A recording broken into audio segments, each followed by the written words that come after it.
ඒ කියන්නේ අපි ළඟ ඔක්කොම තියෙන 20ක් වගේ. 20000 මල්ලි උඹලා තුන් දෙනාත් එක්ක රුපියල් 20000ක් කිව්වා කියන්නේ ඒක ලොකු දෙයක්. මුලින්ම මල්ලි අපි ওই රුපියල් 20000න් මොමු කියලා කිව්වේ ඒකනේ මම. කොහොමද මල්ලි? දැන් දන්සර ගන්න පුළුවන් නේ සුපිරියද? අඩෝ! තෝ පරයා අපේ දන්සලේ සල්ලි වලින් තෝ අපි බොණ්ඩ පෙළඹෙව නේද? දන්න තාත්!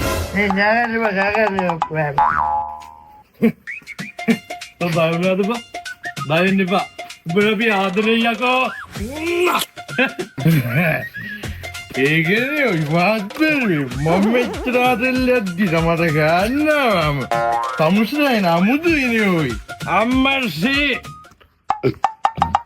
sorry මට ඔබට කියන්න බැරුණානේ අපේ උබ්බුවාම පොඩ්ඩක් අමුතුයි ඈ අමුතුයි කිව්වේ අමුතුයි කියන්නේ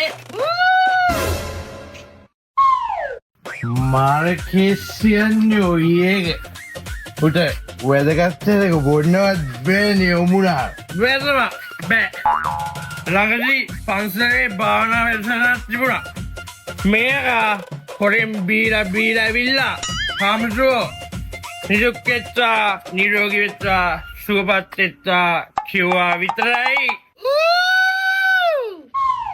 කිව්වා අබෝ උඹලා මාර ව්‍යාකූර මිනිස්සු ගන්න මම වැරදි දැනගත්තද කොයි සෙට්රාදී ඕ හොඳයි යකෝ අරූපේ පංගෝ අරූපේ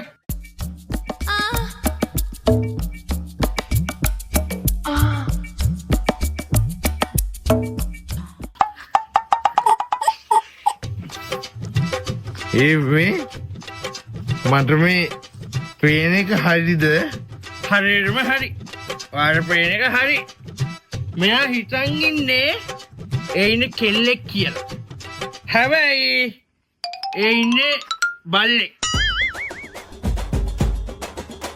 අපිරියයි වලි මන් දන්නවා මෙයාට තියෙන කේස් එක මොකක්ද කිය. මෙයාට තියෙන්නේ හරි ස්ත්‍රී ස්පර්ශයක් නැති එක. මල්ලි මේන ඔකට බේර දීලා මං ගාවේ. Wait. තමුසි මොකක්ද කරන්නේ? ඒ මගේ ගෑණියයි මම පොඩක් බීලා වැඩි වුණාම ගෑණි එනවා මං ගාවට ඉතින් පොඩක් උඩටල් වෙන්න. මම ඔළුව අත ගාලා පොඩි උම්මයක් දෙනවා ඉතින්. ඕවා නම් අන්න එපා උන්දි. ඕවා එපා. මේ තමුසි කසාද බැඳුණු මිනිහෙක් හැටියට තමුසිරේ තියෙන කේස් එක හරියන්නේ මට ඔක්කොටම කලින් කියනකො තව කීයක් ඉතුරුද කියලා. තව 5000ක් තියෙනවා. ෂා හොඳටම ඇති. මල්ලි ඔයාගේ කේස් එකට මංගාව තියෙනවා සුපිරි වැඩ. ඉසුදයියේ අද නෑ මේ ගෑණි මෙතන ඉඳලා ගියා විතරයි. දන්සලේ සල්ලි එකතු කරනවා කියලා මම මේ ආවේ. අනික මං ගෑණිට පොඩ්ඩක් බයයි. අදෝ මම බීලා ඉන්නේ කවුද යකෝ හූ කියන්නේ? කවු? බයිතන් ඉන්නේ මං ගෑණිට බයයි කියලාද? බය නෙමෙයි ඒකට කියන්නේ. කරුත්වය. ඕයි ගෑගන්න බා කලබල කරන්න එපා. මල්ලි වයි මොකද කියන්නේ? අපි කවද්ද යන්නේ වැඩේට? අපි යමු අයියේ. අපි දන්සල දවසට යමු. සුපිරි. එහෙනම් මං දන්සල දවසට ඔයාට ඔක්කොම රෙඩි කරනවා හොඳේ? රෙඩි? යකෝ දන්සලට එකතු කරපු ඔක්කොම සල්ලි වලින් තෝ අපිට පොවලා දැන් කොහමද අපි දන්සල දෙන්නේ? ගමේ උන් අපිට කියයි යකෝ.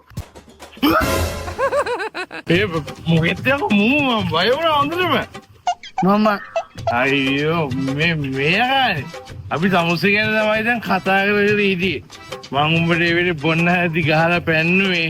උඹ බොන දෙන ගූ කරගන්න. උඹ අර මොකද්ද ස්ටිල් ගන්නේ ගත්ත බහාගෙට තිබ්බ නේද? ඒ නිසා උඹ මේ වගේ වැදගත් තැන් වල කොහොමත් බොන්න එපා. හරිද? ඔය දැන් බීලා නැහැනේ. අයියෝ හැමෝටම මෙයා පීනනේ ඇවිත් තියෙන දා ඔක්කොම ඉවරයි. උනට කියලා රසම රස කිරි දෙයක් හදන් එන්න. කිරි දෙය දෙකක්. දීපු කිරි මදි වෙලා වෙන්නේ නැති මෙහෙ ඇවිල්ලා කිරි හොයන්න නේ. මේ කිරි නෙමෙයිනේ. කිරි දෙය තුනක් කිල්ලුවේ. මොකද්ද? මොකක්ද? තමුසේ අද දන්සා දෙන්න කියලා ගෙදරින් පැනලා ගෑණියෙක් බුදිය ගන්න ගියා නේද? මේ මම ඔව් යා තමයි. ඔව් තමුසේ තමයි. තමුසේම රැවට්ටුවා. තමුසේ මහ බල්ලෙක් කොයි. පිස්සුද ගෑණි මොනවද ඔය කියවන්නේ? යාළුවොත් ඇවිල්ලා ඉන්න වෙලාවේ. මේ දෙන රණ්ඩු වෙනවා කියන්නේ. රණ්ඩු වෙන්න දෙන්න බෑ. ගියේ කොකොස්සේ. තමුසේ. අයියෝ නංගි මේ බොරුවට සැක කරන්න එපා. මේ අපේ එක බොරු කියලා නෙමෙයි. මේ උන්ට මතක නෑ. එහෙනම් ඔය කියන්නේ උපාද ගියේ බං උඹට මතක නැද්ද? අන්න නැක්කද? තමුසේ ගියානේ. දැන්වත් පිළිගන්නවද? බබා ඒගොල්ලෝ කියන දේවල් අහන්න එපා. මේ දෙන්න හොඳට බීලා ඉන්නේ. ඔයා කොහොමද කියන්නේ මං ගියා කියලා? ඔයා කොහොමද කියන්නේ? තමුසේ අද ගෑණියෙක් එක්ක බුදියන්න ගියේ. ඒ ගෑනට රුපියල් 5000 දෙනවා කියලා පොරොන්දු වෙලා නේද? ඒ මදිවට ඔක්කොම කරගත්තාන් පස්සේ ඒ ගෑනට රුපියල් 1000 අඩු වෙන්නේ දීලාවේ. ඇත්ත මම උට කිව්වා එක වැරදි කියලා නංගි. වැරදි? ඒ ගෑණියේ රුපියල් 1000 ගන්න මේ ගෙදරට ආවා. මට ලැජ්ජාවේ බෑ ඕයි. අනේ මට සමා වෙන්න බබා. මට සමා වෙන්න. සමා වෙන්න. තමුසේ වැඩක් නෑ ඕයි. තමුසේ මහ පිරිමි බඩුවක්. යාළුවට පිරිම් බඩුවක ලැජ්ජාව බෑ. ඇති. අපි බැදලා දැනට අවුරුද්දක් විතර වෙනවා. ඒ අවුරුද්ද පුරාවටම ඔයා මට ඔයාගේ අතින්වත් අල්ලන්න දුන්නද? කලින් කොල්ලට අත අල්ලන්න දුන්න කිව්වා. මට අද වෙනකම් අතවත් හම්බුන්නේ නෑ. ඒකත් කමක් නෑ. අපි දෙන්න හැමදාම රැයකට නිදාගත්තත් ඔයා බදිනව ඇද බැද්දෙන් චීන මහ ප්‍රාකාරය වගේ උසට කොට්ට තාප්පයක් බැඳපු මිනිස්සු එහෙම ජීවත් වෙනවද? වත් එහෙමද බා? ඒක නම් දන්නේ මම වැඳලා නෑනේ. අඩුම තරමේ ඔයා ඇඳුම් මාරු කරනකොට මාව කාමරේවත් තියාගන්නවද? මාව බල්ලෙක් වගේ කාමරෙන් එළියට දානවා. මටත් හැඟීම් දැනීම් කියලා දේවල් තියෙනවා. මට ලාගුරු නෑ. මාත් පිරිමියෙක්. අනේ මට සමා වෙන්න. මන් දැනන් හිටියේ නෑනේ එහෙම දෙයක්. ඔයාට මට කලින් කියන්න තිබුණානේ. බැඳපු මිනිස්සුන්ට ඕවා කියලා කරව ගන්න ඕනේද බබා? ඕවා දැරිලා කරන්න ඕන දේවල්. දැනෙන්නේ කොහෙද නේවා? ඇයි? ඔයා ඒ වැඩේට සල්ලි දෙනවා කියලා කිව්වම මම ඔයත් එක්ක ඉන්නව නෑනේ. බොරුද බෙමින්ද අයියේ?